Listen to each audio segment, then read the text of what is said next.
Olá pessoal, sejam bem-vindos a mais uma aula da disciplina de Plano Plurianual e Orçamento Público. Neste segundo momento, abordaremos os elementos que compõem o orçamento, as receitas e as despesas públicas. Além disso, veremos também como se dá a elaboração e a execução orçamentária e os desafios a que o orçamento público está sujeito.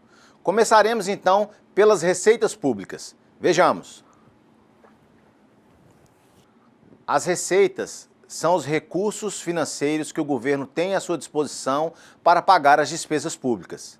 Em geral, esses recursos vêm de 5 fontes principais. A arrecadação própria de receitas tributárias, que são os impostos, taxas e contribuições de melhoria, de contribuições sociais e econômicas e de receitas patrimoniais, agropecuárias, industriais e de serviços. A segunda seria as receitas oriundas de operações de créditos, empréstimos, financiamentos e emissões de títulos. A terceira, as receitas de transferências constitucionais. A quarta, receitas de transferências legais. E a quinta, receitas de transferências voluntárias. As 3 últimas origens, constitucionais, legais e voluntárias, são conhecidas como receitas de transferências correntes ou de capital e perfazem uma parcela importante da receita de estados e municípios. Cabe destacarmos ainda que as receitas de transferências constitucionais correspondem às parcelas de receitas federais ou estaduais repassadas aos estados e municípios por mandamento da Constituição Federal. A principal transferência constitucional é a que ocorre pelo chamado Fundo de Participação, Fundo de Participação dos Estados, FPE, e Fundo de Participação dos Municípios, FPM.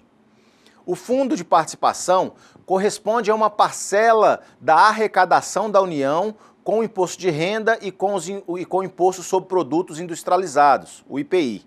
A parcela desse fundo, que cabe a cada estado ou município, é calculada pelo Tribunal de Contas da União, com base principalmente na população residente. Além do Fundo de Participação, os estados e municípios fazem jus a outras transferências constitucionais, como as do Fundo de Manutenção e Desenvolvimento da Educação Básica e de Valorização dos Profissionais da Educação, o Fundeb, do Imposto sobre Operações Financeiras, Ouro, o IOF Ouro, e do Imposto sobre Propriedade Territorial Rural, o ITR. Há, por fim, as transferências constitucionais estaduais, que destinam parcela de receitas estaduais aos municípios do estado. É o caso dos repasses de parte do Imposto sobre a Propriedade de Veículos Automotores, o IPVA, e do Imposto sobre Operações Relativas à Circulação de Mercadorias e sobre Prestação de Serviços, o ICMS, ao município no qual ocorreu a operação que gerou o tributo, e do Fundo de Compensação pela Exportação de Produtos Industrializados, FPEX. As receitas de transferências legais são os repasses feitos aos estados e municípios por determinações de leis específicas e que não requerem a celebração de convênios. Por fim, as receitas de transferências voluntárias são aquelas onde os repasses que o governo faz mediante convênio ou contrato de repasse para a prestação de determinados serviços ou realização de obras. Os governos podem ainda obter receitas por meio das chamadas operações de créditos, que são empréstimos, financiamentos e emissão de títulos públicos. Há normas que disciplinam como isso pode ser feito, como a Lei de Responsabilidade Fiscal e as resoluções do Senado Federal. Observe que, enquanto a despesa é fixada na LOA, a receita é apenas estimada, sendo os valores constantes do orçamento apenas referências para a programação de despesa. Isso ocorre por várias razões, dentre elas os tributos precisam ser criados em lei específica, as operações de créditos e alienação de patrimônio precisam de prévia autorização legislativa, a arrecadação é influenciada por fatores econômicos imprevisíveis, etc. As receitas são identificadas na LOA por meio de códigos que refletem 2 principais classificações: a classificação por natureza de receita e a classificação por fonte de recursos. É por meio do estudo do comportamento de cada natureza da Receita que o Poder Executivo estima e o Poder Legislativo avalia a projeção de arrecadação do governo, a qual fundamentará a programação de despesas na LOA. O governo não pode escolher livremente as despesas nas quais serão aplicadas as receitas arrecadadas. Isso porque alguns itens de receitas estão vinculados por lei a determinados tipos de despesa. Por exemplo, o artigo 212 da Constituição Federal determina que os estados, o Distrito Federal e os municípios destinem, no mínimo, 25% de sua receita de impostos na manutenção e no desenvolvimento do ensino. Logo, para montar a programação de despesa, é necessário criar uma classificação de receitas que discrimine os recursos livres dos recursos vinculados e evidencie as destinações desses últimos. Vejamos. Quanto às despesas públicas, entendemos como todos os gastos com a manutenção dos órgãos, das entidades e a prestação de serviços públicos, chamados de despesas correntes, com a realização de obras e a compra de equipamentos, chamados de despesas de capital, além da concessão de empréstimo, constituição de empresas e do pagamento dos serviços da dívida, quando houver. É a programação de despesas constantes das leis orçamentárias que define como os recursos serão distribuídos entre as despesas a serem realizadas, cabendo ao Poder Executivo fazer uma proposta inicial, que os parlamentares devem analisar e modificar por meio de emendas para atender aos interesses da sociedade. São organizadas no orçamento segundo 3 classificações principais: a classificação institucional, a classificação funcional e por programas e classificações por natureza da despesa, sendo essa última composta por 4 critérios básicos: categoria econômica, grupo de natureza da despesa, modalidade de aplicação e elemento da despesa. Vejamos cada uma delas. Categoria econômica. Essa classificação visa separar as despesas de consumo e manutenção dos bens e serviços governamentais daquelas que contribuem para a expansão da capacidade produtiva do país e compreende 2 critérios: as despesas correntes e as despesas de capital. As despesas correntes são as despesas de prestação de serviços, conservação e adaptação do patrimônio constituído de transferências para manutenção de outras entidades. Exemplo, a formulação e acompanhamento da Política Nacional de Desenvolvimento Urbano. As despesas de capital são aquelas que contribuem para a formação ou aquisição de bem de capital, como, por exemplo, a compra de equipamentos e construção de imóveis, por exemplo, ou de produtos para revenda, além da concessão de empréstimos e amortização da dívida. Quanto ao critério grupos de natureza da despesa, é a classificação que visa agregar as despesas em categorias que expressam a finalidade do gasto. Há 6 tipos de grupos de natureza de despesa, que guardam relação com as categorias econômicas vistas anteriormente. São elas: pessoal e encargos sociais, que são as despesas com pagamento do funcionalismo público, juros e encargos da dívida, aquelas despesas com pagamento de juros, comissões e encargos da dívida pública interna e externa, e outras despesas correntes, aquelas despesas não classificadas nas demais categorias, voltadas sobretudo para o funcionamento dos órgãos e a prestação de serviços públicos. Temos também os investimentos, que são as despesas com planejamento e execução de obras, bem como a aquisição de bens imóveis, instalações, equipamentos e material permanente. As inversões financeiras são as despesas com aquisição de imóveis ou bens de capital já em utilização, aquisição de títulos ou aumento de capital em empresas, concessão de empréstimos e aquisição de bens para revenda. E, por fim, a amortização da dívida, que são despesas com pagamento ou refinanciamento do principal da dívida pública e sua atualização monetária ou cambial.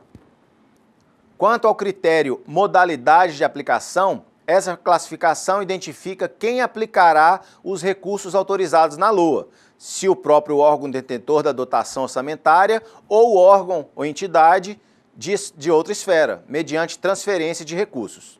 Também serve para evitar dupla contagem no caso de transferências entre unidades orçamentárias da mesma esfera do governo. São 11 os critérios de classificação segundo a modalidade de aplicação: transferências à União, transferências a Estados e ao Distrito Federal, transferências a Estados e ao Distrito Federal fundo a fundo, execução orçamentária delegada a Estados e ao Distrito Federal, transferência a municípios, transferência a instituições privadas sem fins lucrativos, transferências a instituições privadas com fins lucrativos, transferências a instituições multigovernamentais, transferências a consórcios públicos, transferências ao exterior, aplicações diretas, aplicação direta decorrente de operações entre órgãos, fundos e entidades integrantes do orçamento fiscal e da Seguridade Social. Quanto ao critério elemento de despesa, essa classificação visa identificar com maior detalhe o objeto do gasto, seja remuneração de pessoal, obrigações tributárias, benefícios assistenciais, obras e instalações, auxílios financeiros a estudantes, entre outros. A primeira fase do ciclo da Lei Orçamentária Anual é a fase da elaboração de proposta e envolve os chamados setoriais do Poder Executivo, os órgãos de cada passo do governo, mais as propostas dos órgãos do Legislativo, do Judiciário e do Ministério Público. Essas propostas são consolidadas pelo órgão central de orçamento, no caso federal, a Secretaria de Orçamento Federal, nos estados e municípios, a Secretaria de Planejamento, Fazenda, Finanças, etc. Nessa fase, é utilizado um sistema de informações de elaboração orçamentária, a exemplo do Sistema Integrado de Planejamento e Orçamento, o SIOP, do governo federal. A segunda fase é a apreciação da proposta orçamentária pelo Poder Legislativo e a apresentação de emendas parlamentares. Nessa fase estão envolvidos órgãos do Poder Legislativo, inclusive os conselhos e tribunais de contas, os quais também desenvolvem suas bases de dados sobre as emendas apresentadas e decisões pertinentes a essa fase. No caso do Orçamento Federal, o Congresso Nacional gerencia essas informações por meio de um sistema de informações chamado Sistema de Elaboração Orçamentária do Congresso Nacional, é o CELOR.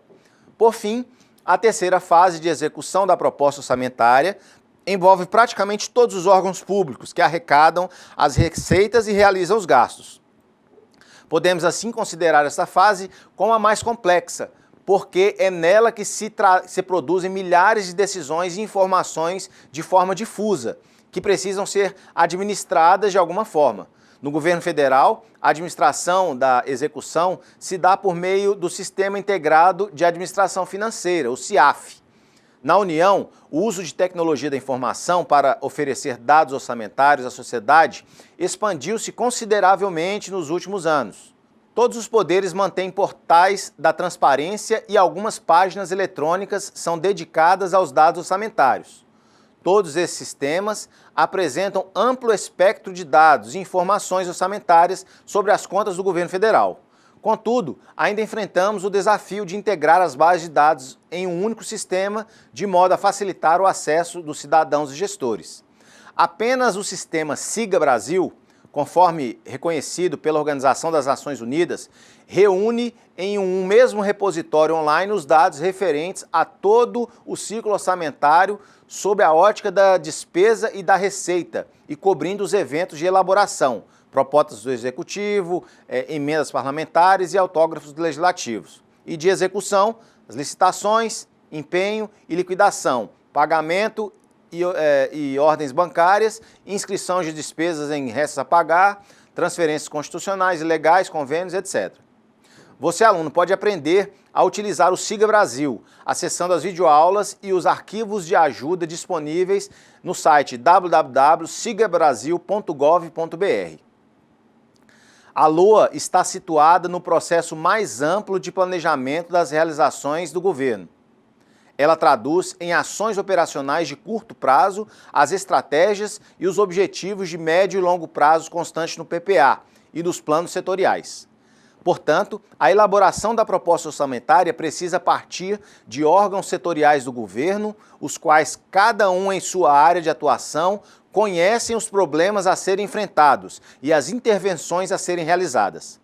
São exemplos de órgãos setoriais do governo municipal, as secretarias de Educação, Saúde, Transporte, além da Câmara de Vereadores, do Conselho de Contas e do Tribunal de Justiça. À semelhança do processo de elaboração do PPA, o processo de captação das propostas setoriais da LOA também necessita da coordenação de um órgão central, responsável por consolidar as propostas setoriais em um único projeto. No governo federal, esse órgão é a Secretaria de Orçamento Federal. Os procedimentos operacionais utilizados pelos setoriais e pela Secretaria de Orçamento Federal na elaboração da proposta orçamentária constam no Manual Técnico de Orçamento, editado anualmente. O processo de preparação da proposta orçamentária envolve algumas etapas, cujo cumprimento contribui para que se tenha uma lei orçamentária consistente e realista. São elas: definição da metodologia de organização e elaboração da proposta, sensibilização e treinamento dos dirigentes e gestores públicos, treinamento e capacitação dos gestores, definição das orientações e diretrizes estratégicas do governo, elaboração do cenário econômico e fiscal para o exercício, estimativa de arrecadação de recursos para o exercício, desenvolvimento de sistema informatizado para a elaboração da proposta, designação dos responsáveis pela coordenação e condução do processo de elaboração e realização de audiências públicas para coleta de subsídios à elaboração. Em vários municípios brasileiros, a proposta orçamentária resulta não apenas das decisões dos setoriais, mas contempla também sugestões da sociedade civil organizadas, coligidas por meio do orçamento participativo e das audiências públicas. Uma vez preparada a proposta orçamentária, o titular do Poder Executivo a encaminha ao Poder Legislativo sob a forma de projeto de lei, acompanhado de mensagens de esclarecimento sobre os aspectos mais relevantes que condicionaram a elaboração da proposta. No Poder Legislativo, a proposta segue um rito de tramitação que obedece ao regimento interno e às normas específicas de processo legislativo. A apreciação do projeto de LOA é uma das mais complexas tarefas do Poder Legislativo, não apenas devido à importância do orçamento para a comunidade, como também devido ao elevado número de emendas apresentadas e de decisões produzidas, as quais, quando da sua ocorrência, devem obrigatoriamente ser compatíveis com o plano plurianual e com a lei de diretrizes orçamentárias, indicar os recursos necessários para custear as despesas propostas, estar relacionadas com a correção de erros ou omissões ou com dispositivos do texto do projeto de lei. A LOA, uma vez apresentada, deve ser o guia para a atuação dos gestores públicos. Nem por isso o orçamento deve ser estático. Ao contrário, sendo a realidade dinâmica, o planejamento subjacente ao orçamento também deve ser maleável, de modo a possibilitar mudanças e ajustes. Tais alterações na LOA se dão por meio de créditos adicionais. Os créditos adicionais são alterações feitas na LOA durante o exercício financeiro para promover mudanças na programação ou nos valores das dotações. Modificações na programação da LOA ou nos montantes autorizados para cada despesa somente poderão ser feitas sob duas condições. Primeira delas, se as alterações pretendidas forem de pouca monta e não envolverem a criação de novas ações ou subtítulos. Elas poderão ser feitas por decreto ou portaria do Poder Executivo nos limites definidos pelo texto da Lei Orçamentária Anual. Não sendo o caso de pequenas alterações, ou se for necessária a criação de despesas não incluídas na lei orçamentária, as modificações deverão ser feitas por meio de projeto de lei de créditos adicionais, que podem ser de 3 tipos. Vejamos.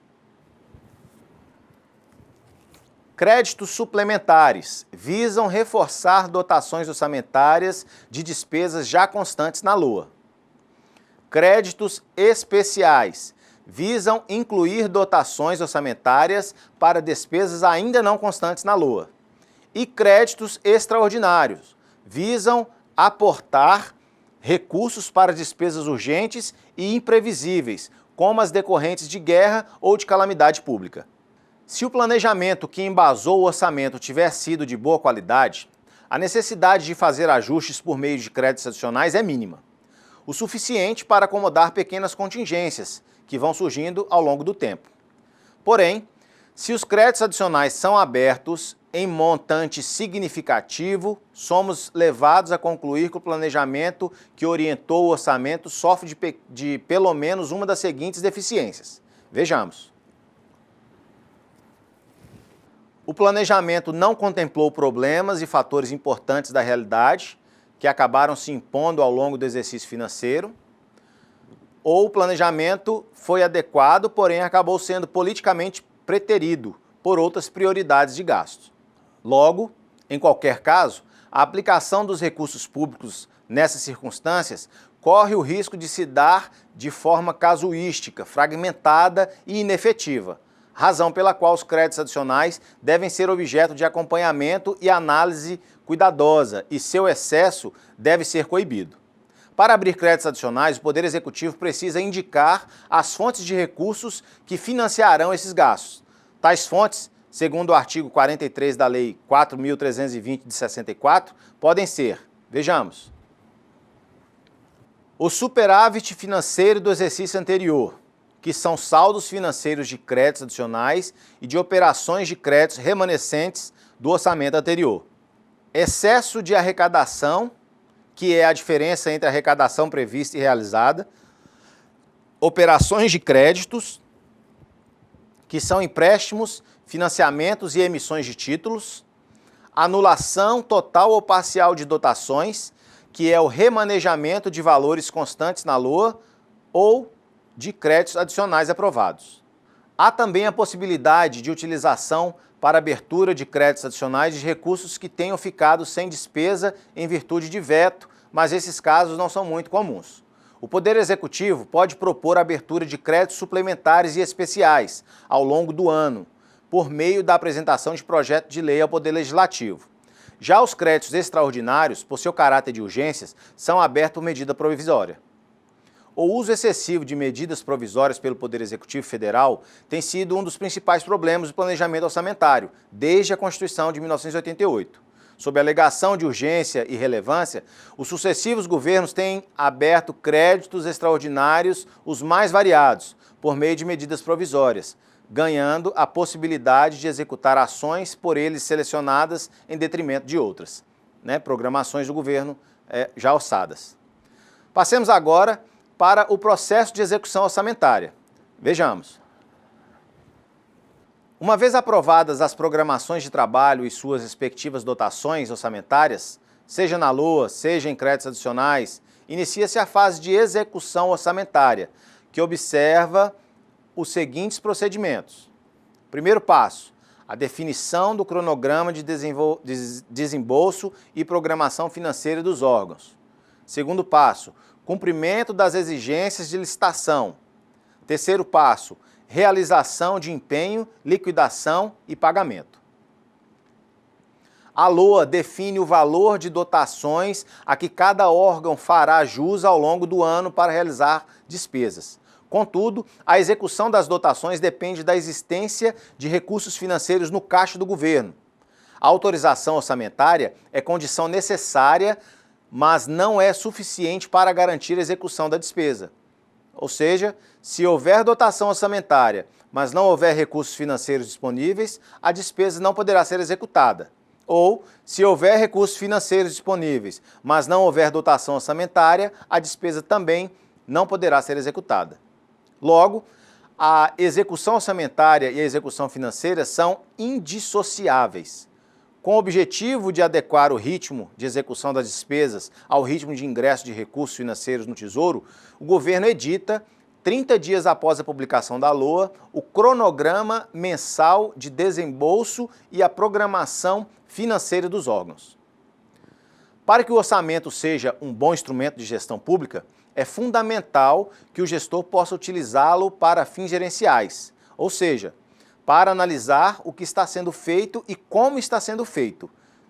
Já vimos que por meio de um bom sistema de informações, podemos conhecer as dotações orçamentárias autorizadas e suas variações por créditos adicionais ao longo do ano, acompanhar o ritmo de execução das despesas e verificar sua regionalização. Podemos também, tanto na elaboração quanto na execução, verificar o perfil da despesa autorizada e executada. O raio-x da despesa é importante como subsídio para uma análise mais ampla por parte das pessoas que conhecem os problemas aos quais a despesa se refere e acompanham de perto as estratégias de políticas públicas. Para essas pessoas, a possibilidade de fazerem um diagnóstico tão detalhado da despesa com tanta facilidade é uma grande valia. Só nessas condições o orçamento se revela um eficiente instrumento de gestão pública. Nosso maior desafio hoje é o de vincular os programas governamentais a resultados objetivos voltados para o cidadão, ancorar as autorizações de despesas em parâmetros de custos associados às ações necessárias para a obtenção desse resultado e medir o desempenho dos programas por meio de indicadores. O novo desafio, portanto, passa a ser o de fazer o orçamento contemplar dimensões importantes do processo de políticas públicas, como o planejamento estratégico e a avaliação de resultados e impactos. Considerando nosso cenário atual, podemos definir 3 princípios que norteiam a busca de aprimoramento do processo orçamentário e das estruturas de gestão das políticas públicas: a eficiência da máquina governamental, a efetividade das políticas públicas e a qualidade do gasto. O desafio consiste em buscarmos um modelo de planejamento, governança e gestão voltado para resultados visando transcender o mero controle de insumos. Atualmente, um dos principais problemas do processo orçamentário, no que respeita sua contribuição para o desenvolvimento humano e social do Brasil, reside no descasamento entre o processo de elaboração e a execução do orçamento, de um lado, e o processo de elaboração e a execução das políticas públicas do outro. Vamos conferir alguns desafios a serem enfrentados pelo orçamento público. Desafio da integração. Integrar planejamento, orçamento e execução das ações governamentais. Quando o foco da ação governamental é a resolução de um problema e a produção de impactos sobre determinada situação, é necessário que o governo adote estratégias que, via de regra, abarcam ações que estão sob a alçada de órgãos distintos. Desafio da transversalidade. Garantir trabalho cooperativo eficiente entre diferentes unidades administrativas. Outra questão reside na superposição de responsabilidades e ações entre os 3 níveis de governo, em alguns casos, e na falta de definição sobre os responsáveis pelo tratamento de determinados problemas, em outros casos. Mesmo quando as responsabilidades estão definidas, seria desejável o estabelecimento de sinergias entre esferas do governo, de modo a maximizar a troca de conhecimentos tecnológicos e outros recursos. Desafio da cooperação. Integrar esforços de alocação de recursos nos 3 níveis de governo: União, Estados e municípios. As inovações tecnológicas, organizacionais e normativas, contudo, pouco fazem por si mesmas. Não adianta o governo inovar se as pessoas que vão operar essas inovações não estiverem preparadas para isso. Desafio da gestão. Investir em pessoas e capacidade de gestão, a fim de garantir a operacionalização de todo o processo orçamentário com eficiência, eficácia e efetividade. Caríssimos, chegamos ao final da nossa discussão. É importante que você atente para 2 aspectos fundamentais. O primeiro é que as instituições e as organizações orçamentárias que vigoram hoje, como a legislação de finanças públicas, os sistemas de informações, as práticas de planejamento, as comissões de orçamento legislativo, os instrumentos de avaliação e controle, dentre outros, são inovações muito recentes no contexto institucional brasileiro, pois a maior parte dessas datam da década de 1960 ou posterior. Isso quer dizer que os governos ainda têm muito a fazer no que diz respeito à compreensão e ao aperfeiçoamento dessas instituições e organizações, sobretudo no nível dos municípios, e vocês, futuros gestores públicos, têm muito a contribuir nesse processo. Continuem a dedicar-se com afinco a essa nossa empreitada. A sociedade precisa de vocês. Boa sorte e sucesso a todos. Fiquem com Deus e bons estudos. Nos vemos no ambiente virtual. Até mais.